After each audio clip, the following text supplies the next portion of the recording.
Welcome home, where we provide information, inspiration, and motivator after motivator after motivator here on America's Next. I have Eleanor Jewel here with me today. How you doing, Eleanor? I am doing wonderful. How are you doing, Cedric? I'm doing quite well, quite well. I see you got trees in the background. Are you a fan of plants? I am a fan of nature. The trees are fake, but nature makes me happy. So I keep a lot of plants, fake plants around my home. Uh-huh. Does the look remind you of growth and prosperity? Yes, always. Sure. Ladies and gentlemen, I want to say thank you for tuning in today. If you're just now getting here, I just want to put your comment on the screen to let the world know that you are a part of our community. Please be reminded, America's Next Motivator is your show. This platform belongs to all of us, and it is a home for us to stop by and share our stories. Eleanor, where are you from? I am from Englewood, New Jersey. Okay. Englewood, New Jersey? I am.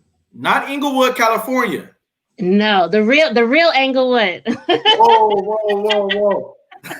What was it about growing up there that that makes it the real Inglewood? Oh, I mean, that's definitely a joke, but Englewood is cool. Englewood, I would call it a suburb of New York City. We're literally 10 minutes across the water, across the bridge from Manhattan.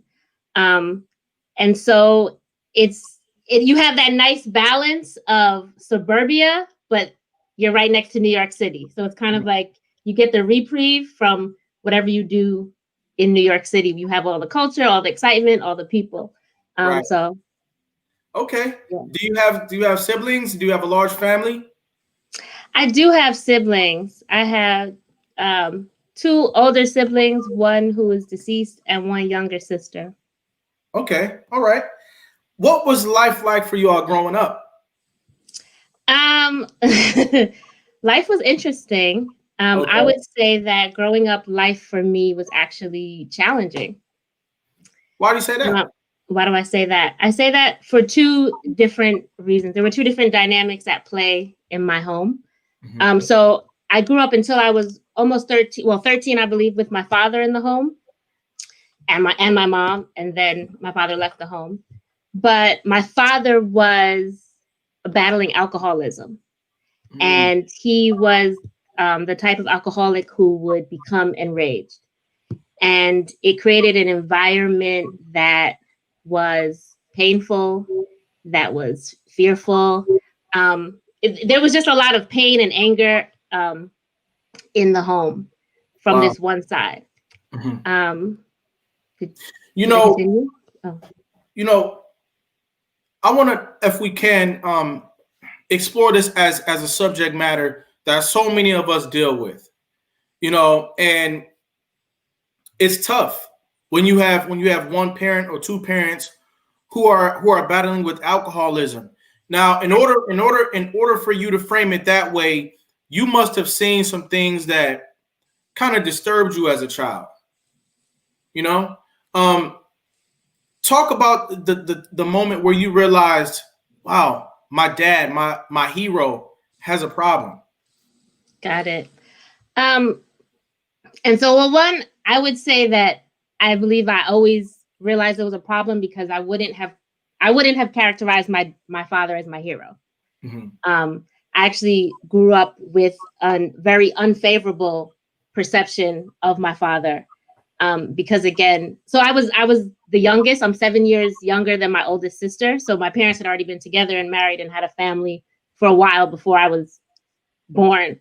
Okay. And so my earliest memories of him are that he was a raging alcoholic. And what that meant is that the home, there was a lot of screaming. There were a lot of harmful words. There was a lot of verbal abuse. There was a lot of threatening language, right? So there was like this fear that like harm could be done to myself or my mom or my siblings. There was also, things would be broken. There were just things that would happen that just left me very challenged and in fear. And that was like from inception. I don't have a young memory before that. Wow. Okay. Now, do you recall him having any brothers, checks and balances, people who would pull him to the side and have conversations about, him needing to address the issue? I would say that I wasn't privy to that. Maybe also because I told you I was the youngest, and by 13 he was out of the home. He's from Chicago, so his family was actually further away. Like my uncles and aunts, they weren't on his side of the family, weren't near to us. So I mean, he obviously must have had friends, and I'm sure that there were people that tried to check and balance him. There was a period in which he attended AA. There were periods where he would go through sobriety. However, it always circled back. Mm-hmm. How would you say that seeing your father in that state of instability, the trauma that was produced in your life as a result of what he was going through, affected your relationships along the journey of life? How did it affect your relationships?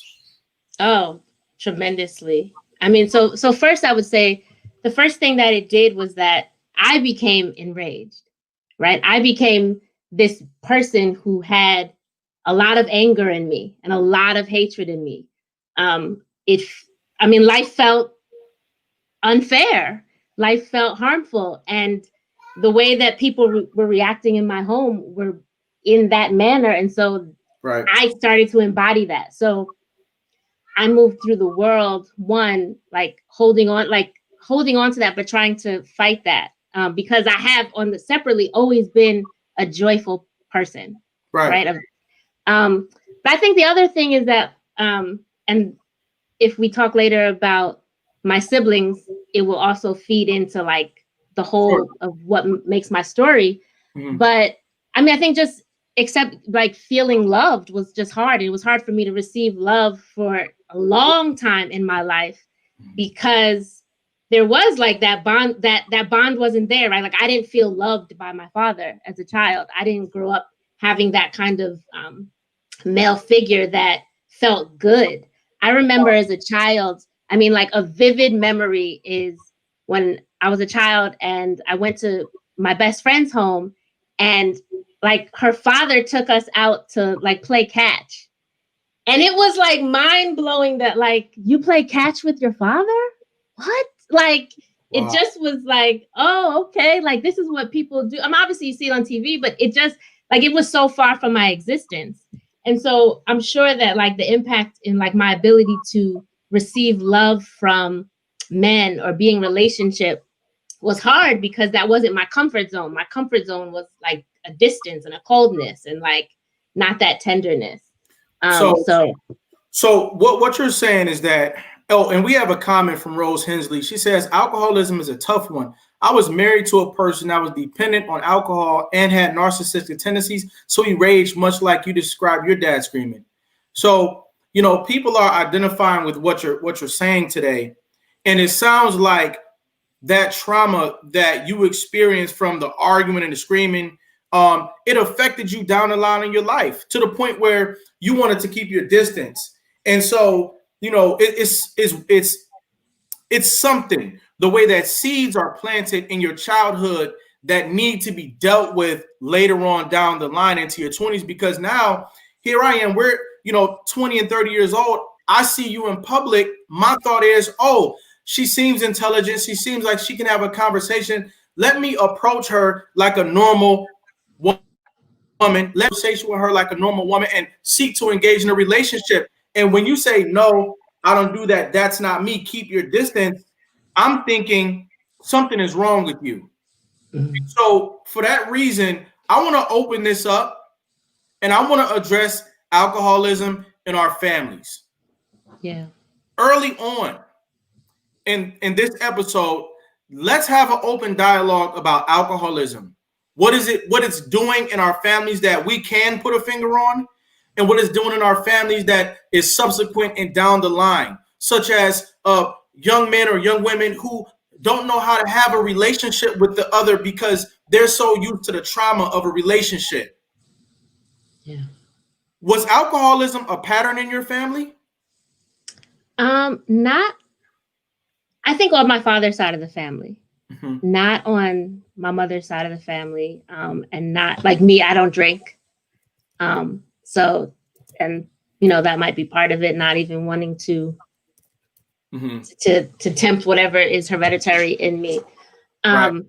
But I think also what's significant about alcoholism in the family, and I do think, and why I even raised to talk about it, because I actually don't talk about it often, but it's that as a child, especially growing up when I was a child, I'm actually 40. So when I was a child, like, you didn't talk about what was in the home. Like, that was something that was like said, like, you don't share. And so you're experiencing something that feels traumatic, feels unsafe, feels horrible. And then you have to go to school the next day, and you can't tell anyone, right? So you're not sitting there saying like, oh, well, my father's an alcoholic, I need help. You're just saying like nothing. And I think that that's what we tend to do. Like, we are told to keep our secrets in the family, or just keep things a secret. But it's like, things like that shouldn't be a secret. Like, alcoholism is a disease. And if you get help, you can change your life. Like, you can be healed from the symptoms of your disease if you get the right treatment.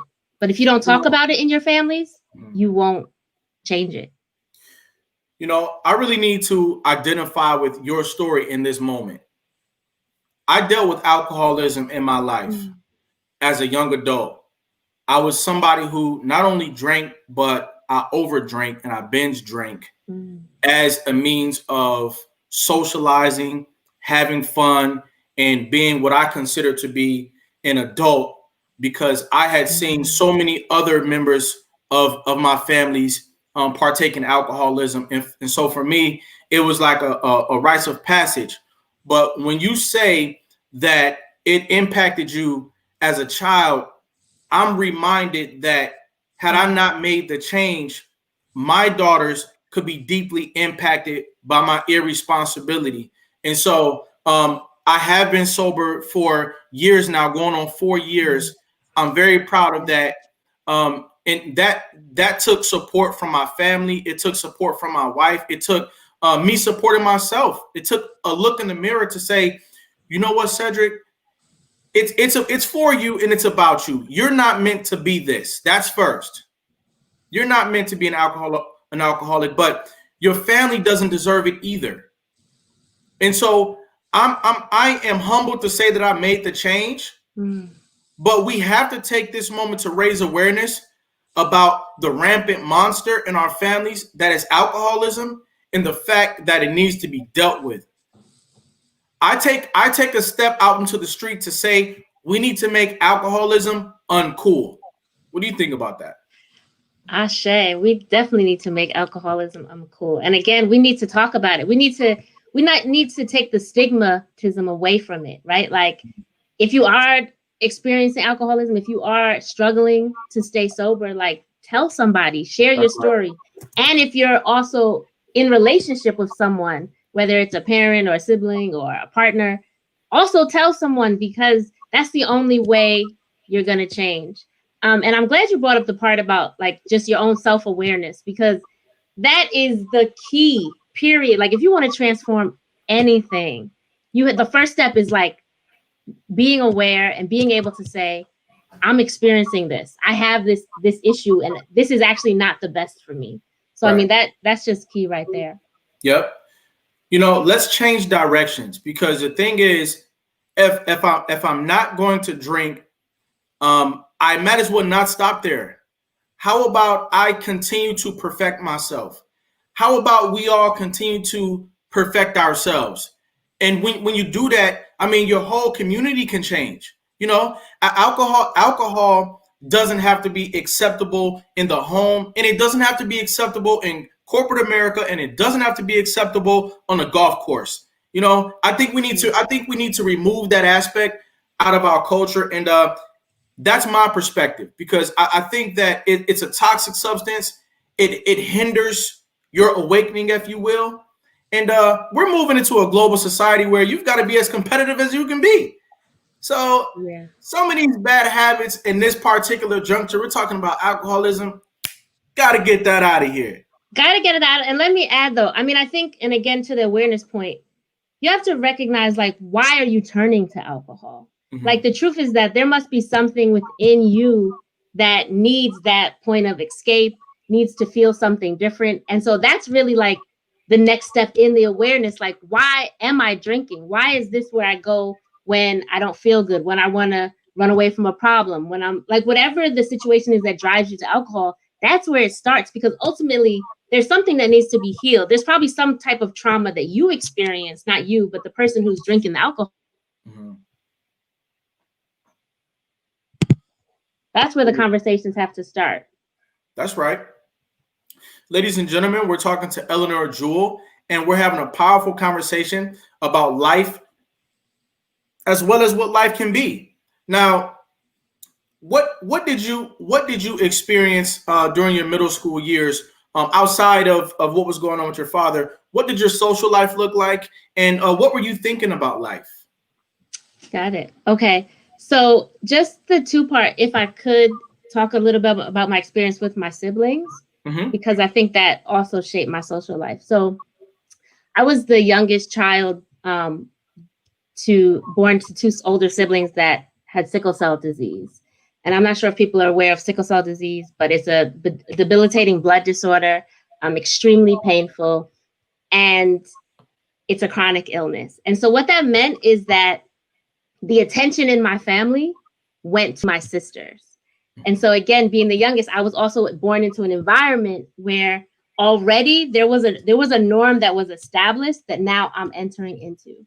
And I also share this because I think that a lot of us who grow up to be independent and go-getters and extremely successful, sometimes it comes from this place of like having been isolated or having been the other in the family or having come from a place where you feel like no one sees me because all the attention has to go to another place.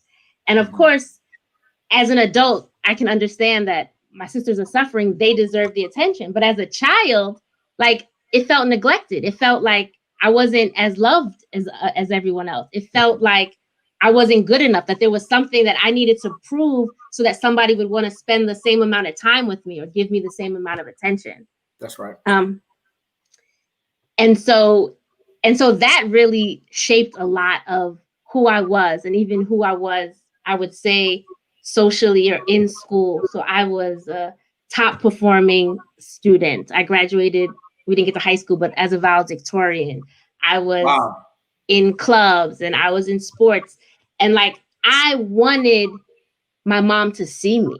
You know what I mean? Like, even more than I wanted to be known as being smart or wanted to be successful, like, I wanted to be seen because I felt so unseen in my family, right? And just so other that like and home was just this intense place, right? So there was either the struggle of the alcoholic father or there was like the pain of your sister. So it's like pain doubled down. So like I wanted to be as social as I could. I wanted to have as much joy as I could when I was in school. I wanted to be as involved as I could with whatever was going on so that I could just feel alive because I didn't necessarily always feel that way at home. Sure.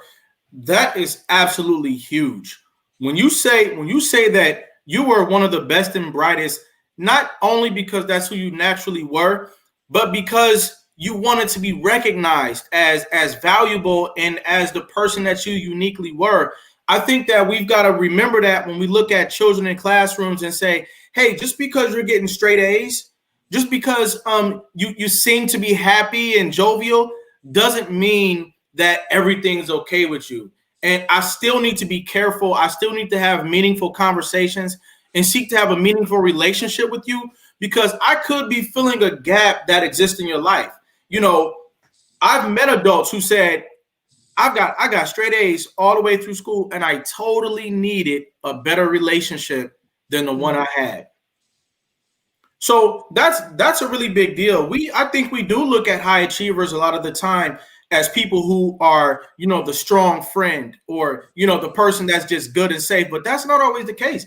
So we got to assume that responsibility of fellow human beings to say, hey, listen, don't matter if you're a superstar, I'm still just checking on you to making sure that you're okay.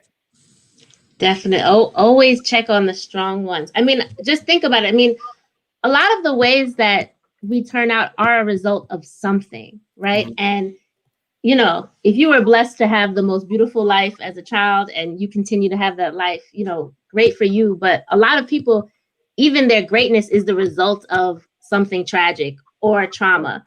Right. Or, you know, because it is like, this is how I'm going to be able to survive. This is the way I'm going to be able to actually feel good. I don't get the validation in one place. I have to get it somewhere else. And Yep. so I'm going to work that much harder um, That's to right. be seen. That's right. And let me say this. A lot of the time we become what we need. So I became a motivational speaker stemming from not only my genetics, but my experience in foster care. It made me realize the need for leadership, the need for motivation, the need for inspirational conversations in my life. And so I became that person. You know, similarly to the way that you became the outstanding person that you became because of what you needed. So I realized that a lot of the time we become what we need. You know, there are 440,000 youth in a foster care system. So many of them are going to become the most loving parents you've ever seen in your life. I know people who were in foster care who they have itemized lists of what they're going to do for their child every day. It's like when I drop my child off to you, I'm going to pack so many things in their go away bag that you're like, okay, this kid is either rich or their mother is absolutely crazy about you because they're like going overboard. And so, you know, when you need love, you become a representation of love. And in that, I think that we can look at each other as subject matter experts at who we've become. So I can see you as a subject matter expert on matters of joy, Mhm. happiness, positive communication, and that's one of the reasons why you're here on our show today. Thank you. Very I would well. like oh, Go I would ahead. like to add to that that I think it goes two ways, right? So Mhm. I think that some people find their path giving themselves what they need, and other people find their path repeating exactly what they experienced. And I Wow. think that sometimes the difference is in like what was the intervention that you got to experience that that changed your direction.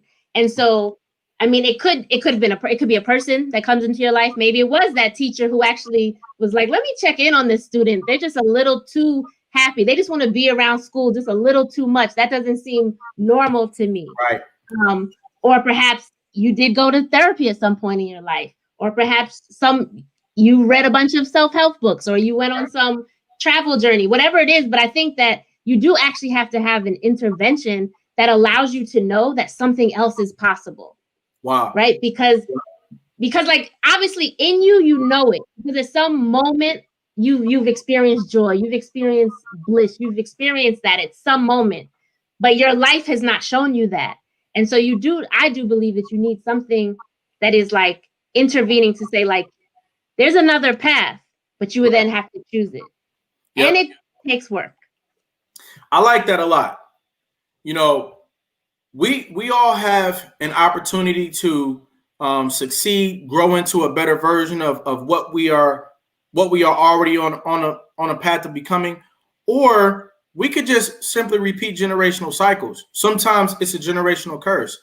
And we do have a lot of people who repeat generational shortcomings, or they repeat generational what they call curses. And so I think it's that big percentage of people who are going to do what the past generation did that makes parts of our communities predictable. It's like, no, no, no.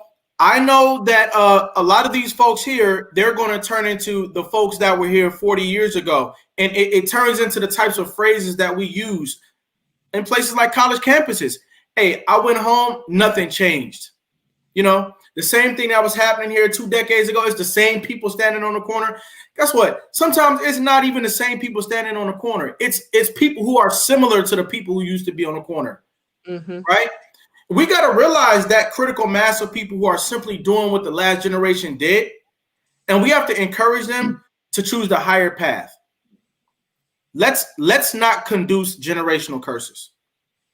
I agree. And I think that one of the things that I try to do not even try, what that I do in being a being in this world is give people permission to actually choose differently.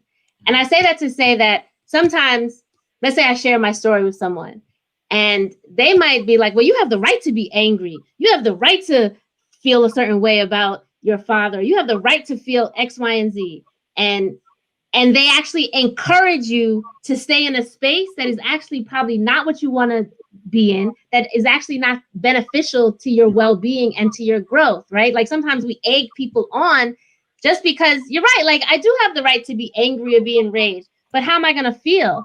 And so like I was fortunate enough to have experiences that said like, actually, like that happened to you, but you could choose something different. You could actually choose to feel gratitude, whether for that or whether for where you've come to. You can actually, you know what I mean? You can see how have you grown and how have you developed because of this? Mm-hmm. You have a choice on how you want to feel and how you want to be, despite what the world is telling you and what happened to you. And so I do think it's very important to mention that, like, you have to get to that space of like, you have a choice. And we as a community have to promote choice and not just egg people on like, yeah, I understand why you upset. Right. I agree with you wholeheartedly about what you're saying. Not encouraging somebody to carry on emotions that are going to deteriorate them in the long run. We've got to be people who say new things. Just like you said, you have a choice to heal. You know, people who have healing languages, I consider them to be gifted people. You know, unfortunately, 6 out of 10 people, if you've had a traumatic life, 6 out of 10 people will say, like you said, you have the right to be upset. You have the right to do this. You know, you counting on that last 4 people to say, hey, you can still ascend. You know, you can still choose to make your life a better thing. And again, I agree with you that it's incumbent upon us to provide motivational, uplifting experiences for other members of our human community. This is the reason why I created a nonprofit called the Pride Empowerment Network with the sole purpose of providing a motivational conference for youth, families, and the community. We've got to be doers of that conference, y'all. Eleanor, I want to invite you to become a part of that movement. Okay. If you know somebody who could help out in that cause, I want to invite you on board, because you hit the nail on the head today when you say we've got to help people to choose a route of upliftment and healing and all of that. Rose Q. Hensley says, I love the way you say that. You got that right, Cedric. We're talking to Eleanor Jewel. The things you're saying is really striking. It's really striking a chord with me. You know. Thank you. We have to do things that uplift people. We have to be on a major campaign to provide motivation, to provide messages of upliftment. We'll be right back with more from Eleanor Jewel after this message. I'd like for you to text, tag, subscribe, like to this video. Get somebody else in the building. This is a very important conversation, a valuable conversation, and I'm thankful for it. We'll be right back after this brief message.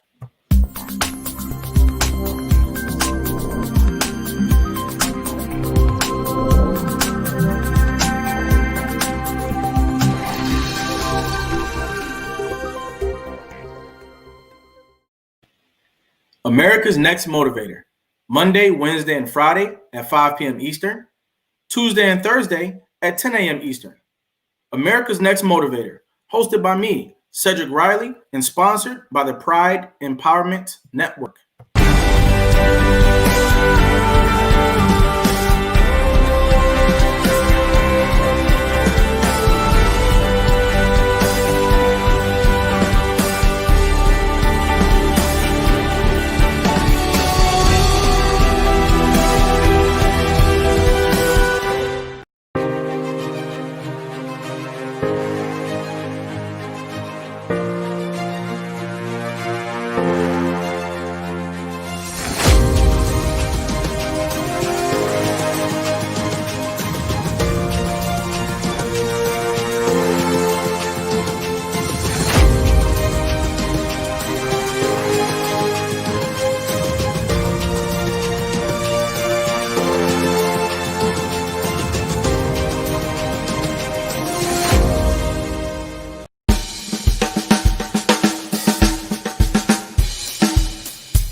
back.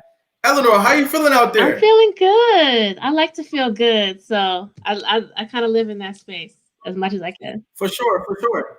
Now, what did you do after high school?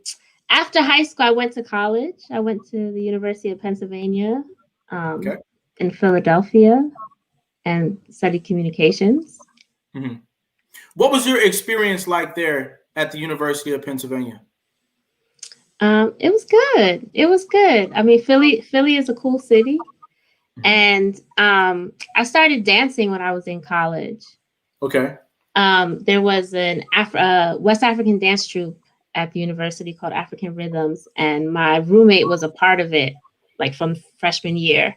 And my soul opened up when I saw it, when I was around it, and it.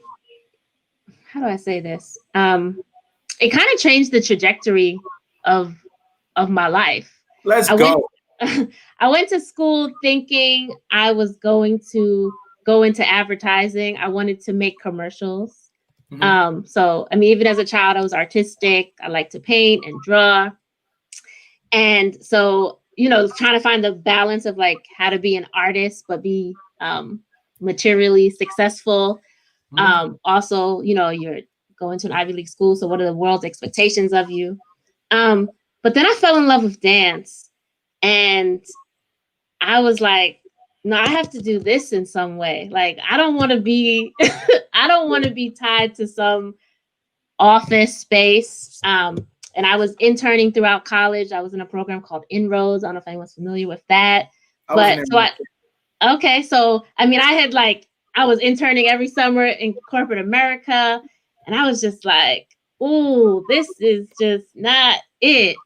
Um, so like my life path changed because I gave myself the permission um, to explore my creative side.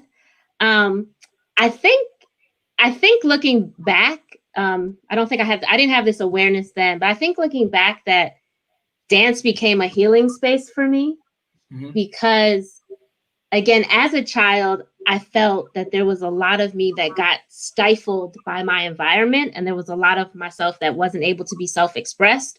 And then there was a lot of myself that I started to shrink and contain because I wanted to be safe and do what was going to validate me.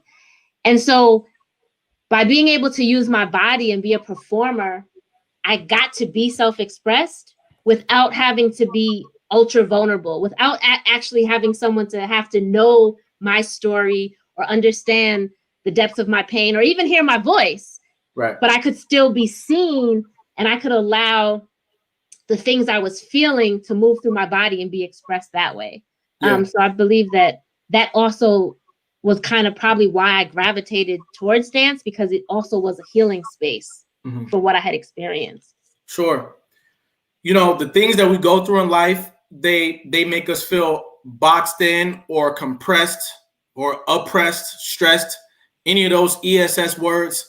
Um, and it is key in life to find a liberating activity or a liberating expression that can help you to go from almost feeling like I'm just one dimensional to, you know what, I am a three-dimensional force making a five-dimensional impact on my world. I rock.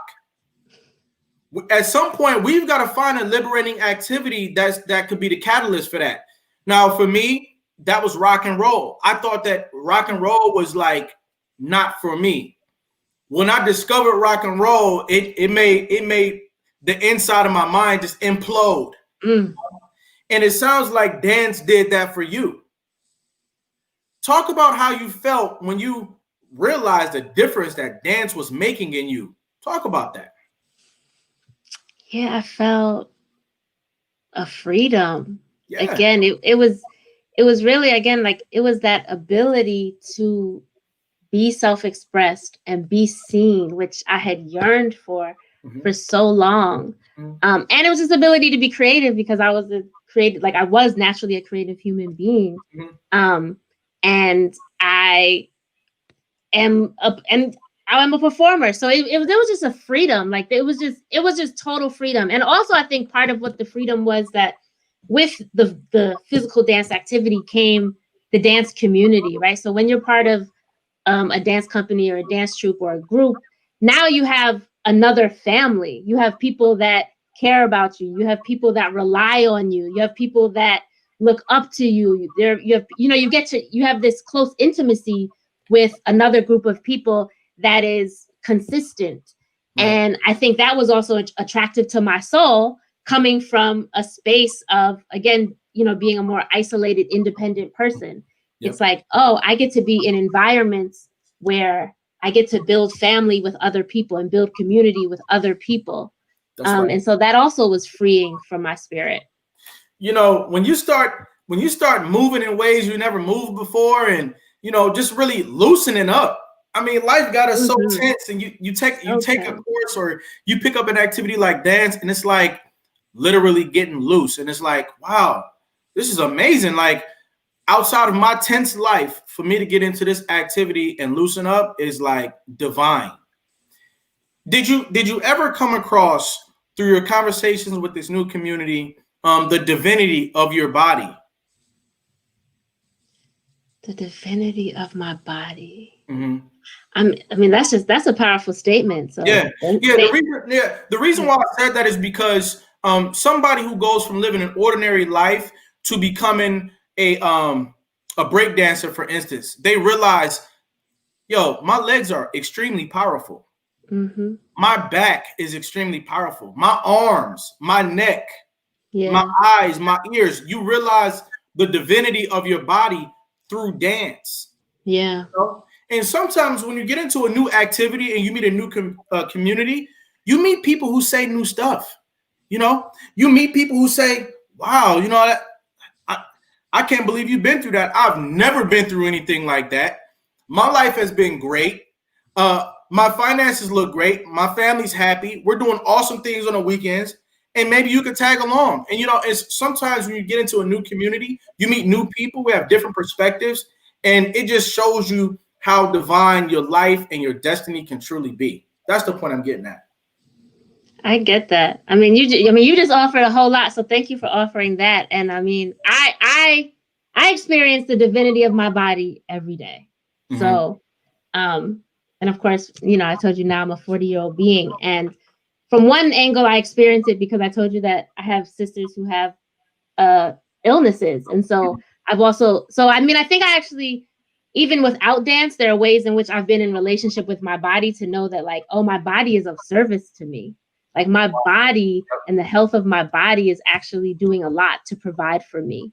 Mm-hmm. And so I'm able to be grateful for that. But you're right. Like, dance definitely just imploded that awareness that I might have had. And also, like, when you're doing something like African dance, like, it is connected to ritual, and it is connected to history, and it is connected to spiritual practices. And so there's just so much divinity wrapped into the entire experience and the world that I was engrossed in. And so just on multiple levels, you feel that divinity and you feel it in your body. And I do. And you touched on it before, but I encourage anyone, especially if you're watching right now, like, move your body right now. You're so right. Like, that awareness, just by like, oh, that's what I feel like. All right, let's go. Hands up. What's next? Right. Hands up. Just like lean to the side, stretch your arms in front of you. Everybody, you keep going. Keep going. Drop a 1 in the chat if you're doing this along with us. Give yourself a hug. Go ahead, y'all. Feel what do your hands feel like? Yep, that's right. Like, bring awareness to it. What does your neck feel like today? Yep, that's right. Just like what are your shoulders tight? Yep. Yep. Let's get some ones in the chat. Nobody's doing this with us. Let's go. But yeah, I always encourage people, like, whether you're a dancer or not, get inside your body. One, get inside your body, because your feelings and your emotions live inside your body. That's and right. What happens is we live our lives mostly in our minds. We are thinking because thinking helps us survive. We're thinking of what the person's going to say. We're thinking of what we need to say, what we need to do. And sometimes being emotional is not the safe space, because the emotional space brings up your pain, brings up your sadness, brings up your grief. It brings up all those things. And so a lot of times we try to feel very disconnected between our body and our mind, and we live in our minds. Right. But if you want to, like you were saying, if you want to grow and transform, if you want to get over alcoholism, if you want to just move on any path in your life, you have to get in touch with what you're feeling, because it's the feeling that's going to motivate you, right? Like when you get burned, when you feel something, that's like, oh, okay, Yep. now I need to do something different because I don't want to feel this. Yep. But if you stop feeling, then you're willing to just go along with the program, because that's you're right. Like, well, I don't really feel it anyway. But when you feel like, wow, this thing just makes me sad. Am I going to be sad for my entire life? Am I going to, you know what I mean? Am I going to hold anger for my entire life? Every day I'm arguing with somebody. Yep. So when you get in your body, you start to realize like, oh, all of this exists inside of me. Oh, that tension, that's probably because, you know, I've been doing X, Y, and Z. Yep. So you got to get in your body. Absolutely. Let's continue to draw out this victory for our public. Yeah.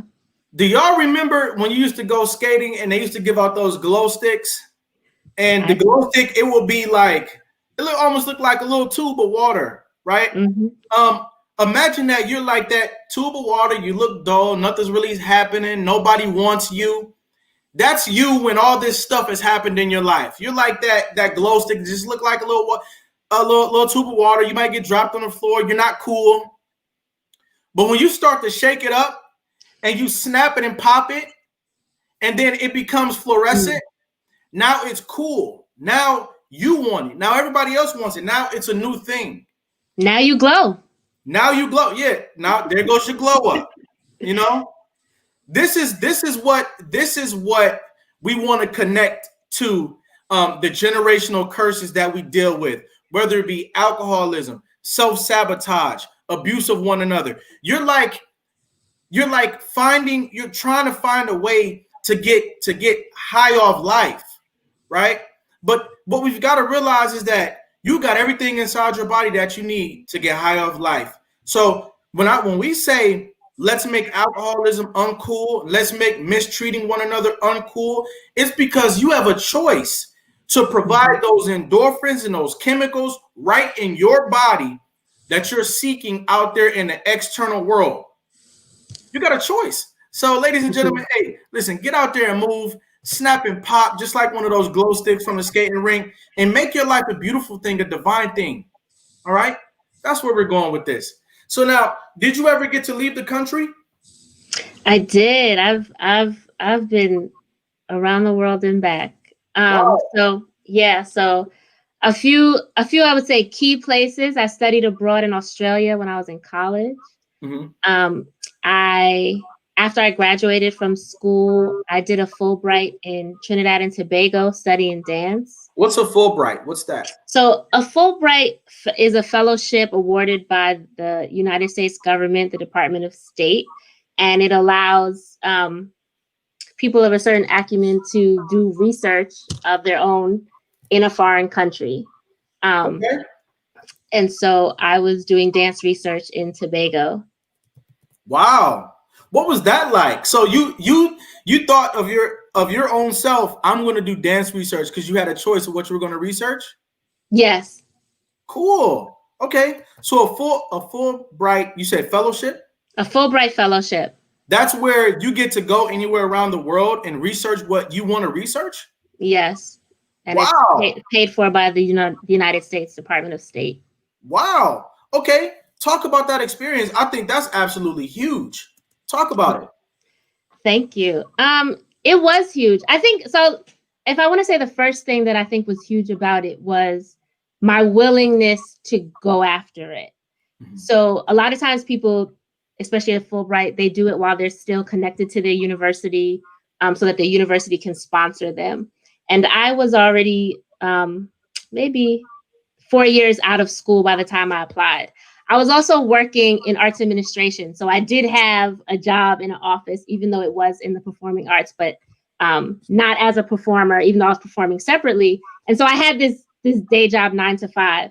And I knew, again, that like I wanted to be an artist, and I wanted to spend more time dancing, and I also wanted to explore. I also wanted to see the world, and I also just wanted to be with people. Mm-hmm. And my mother's side of the family, part of it is from Trinidad and Tobago. And so I wanted to also trace my lineage and go home.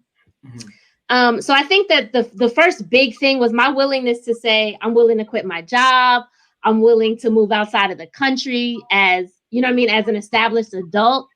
And I'm willing to put my name in this ring of competition that I'm kind of out of the mix. So that one was like what was big, I would say, in the first realm. Okay. We have a comment from Rose Hensley. She says, can you share about the Fulbright Fellowship with my inbox? I need to share with the Foster a Fresh Start Project. So I think she wants to connect with you and get more information about Definitely the Fulbright Fellowship. She's connected to a large community of foster kids. And that kind of segues into my next comment. We've got thousands of young people in the foster care system in America, and you are a great role model to them in this particular space for what you went out there and did. Can you take a few seconds and provide some encouragement to youth who are currently in a foster care system? Of course. Well, first, what I'd say is that I see you and I understand what it is like to come from unfavorable conditions. And I understand what it's like to have to be an agent in your own life and to take charge of that. And you have that ability no matter what circumstances raised you or what circumstances you're currently in. The first thing is grasping something about who you are and what you want. Being willing to ask yourself, what do I want? And it can be scary because if you don't think you can have what you want to stay as far from thinking about or feeling what you want. But if you're willing to go there, then the path can start to unfold, right? So the moment I was willing to say, look, I want to be an artist and I want to dance and I want to see the world was the moment I allowed myself to make choices to then go to walk that path, regardless of what anyone else was going to say or think. And the truth is, when I was so excited about making those decisions, people around me got excited about me making those decisions because people were like, wow, this is what you're going to do? Like, you're going to quit your job. You're going to move out the country. Aren't you afraid? Aren't you scared? And I'm like, maybe I am. However, my life is at stake. If I don't do this, I'm going to spend every day sitting in office. I'm going to spend every day feeling a little bit more unfulfilled. And so definitely be willing to be aware of what you want and Right. then be willing to make a choice in the direction of what you want. Yeah. And things will begin to unfold. Yeah. I think that is great. And what I also think is very profound about your journey is that you decided to pursue your destiny.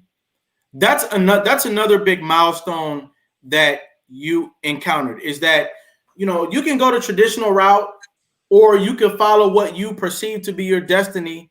And a lot of people are afraid of following what they feel to be their destiny. And I'm talking about people who might be 20 or 30 years working for the insurance industry who know deep down inside that they're an actor, they're a thespian. People who've been driving the bus or the rail system 15, 20 years, but they're the best poet you've ever heard in your life. Mm-hmm. And so the world gains a tremendous value when you decide to pursue your destiny and grow into something that just makes your heart feel good. So I want to commend you for that too. Thank you. I appreciate that. Without a doubt. Now, what are you up to these days? Are you here, there, in between? What's going on with you? I am everywhere. Yeah, there you go. Yeah, that's the word I couldn't get. Yeah, you're everywhere. All right. I'm everywhere. No, I mean, speaking to choice, and this is also I want to speak to is like right now I'm in a visionary stage. Okay. I'm in a stage of creating. I'm in a stage of envisioning what's next. Working on projects that are about personal transformation and inspiring people to be able to live a quality life. and a life filled with love. But I say that I also been very still, right? And so every moment of life does not have to be the fast lane or the moment where you're doing this big thing. And I think that because of society, that's who often gets celebrated, right? Like when your name is on the marquee, then everybody wants to know who you are. But the truth is that like there are a lot of moments in between the marquee moments, right? And you're just as valuable in those moments. And you're probably even more valuable because you're able to be still and actually connect to yourself. Yep. Um, and so, I mean, I'm privileged to have designed a life where like I can be still, and I also have the self belief that like my life's gonna be okay. Like I don't have to be chasing something for my life to be okay, for my bills to be paid, for X, Y, and Z. And I really would say the privilege is in the self belief because I know that the material possession becomes important because you have to live and eat, but you have to believe that what you're following and what you're passionate about and what you care about is actually going to sustain you. And then it will. Right. You know, you also dropped a jewel just now that we're going to expound on a little bit, and that is design a life that allows you to be still. You said that. That was an extremely valuable comment. Design a life that allows you to be still. You know, we from the time we jump off the porch from preschool to kindergarten, it's like it's a never ending movement. And those people who either design a life where they can be still, which is what we have to do, which was so many of us have to do. Your life is not already set up that way where you get time to be still, but you've got to design it. When you do, you start to have thoughts, revelations, original ideas, original content. You start being authentic, and then you get to offer something to the world that really affords you a monopoly. Who doesn't want a monopoly? Look around. Look around you? You know, some of the hardest working people, they've never had a chance to stand still. So a lot of people are facing problems that they really don't have the time to sit down and solve. It's so true. Yeah. It's another one of those, again, those permissions that we have to give ourselves and we have to give our communities, right? So the same way we have to give our people permission not to feel or not to get stuck in the past of their lives, we have to give people permission to be still.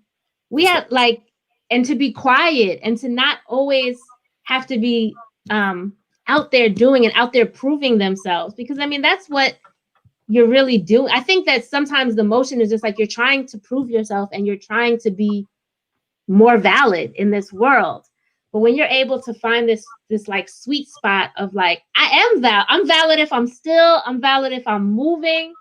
And so I need to be balanced, right? Like rest, you know, the body sleeps at night because it needs the rest to grow. It needs the rest to rejuvenate. It needs the rest to be able to show up better the next time it has to move. And so that's why I choose periods of stillness, because when it's time for me to perform or when it's time for me to be out there moving all the time, I want to be ready. Ladies and gentlemen, be encouraged at the conversation that we've had today. Hopefully you've taken something from it. And again, a law of the universe, as above, so below. If you got to take a nap, you got to be still. In the bigger picture in your life, sometimes you got to be still. Now we've got just a few more questions for you, and I need those to be answered in about 1 minute and 9 seconds. The first question, what is survival to you? Survival is whatever it takes to make it to another day.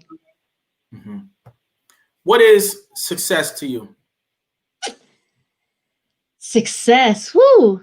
Success is being unapologetic about who you are, being able to fully love yourself, and being able to receive the love of others. That's the win. Mm-hmm. What is greatness to you? Greatness is taking what you know, taking what you've learned, and being a positive offering in service of others. Eleanor Jewel, I want to let you know that I've listened to your story today. I want to let you know that I've heard the way that you overcame adversities, how you never let any of these things stop you, and how you became a positive member of our community going forward. And so, ladies and gentlemen, get your crown emojis ready out there because first of all, we want to give you your respect today while you can still acknowledge it.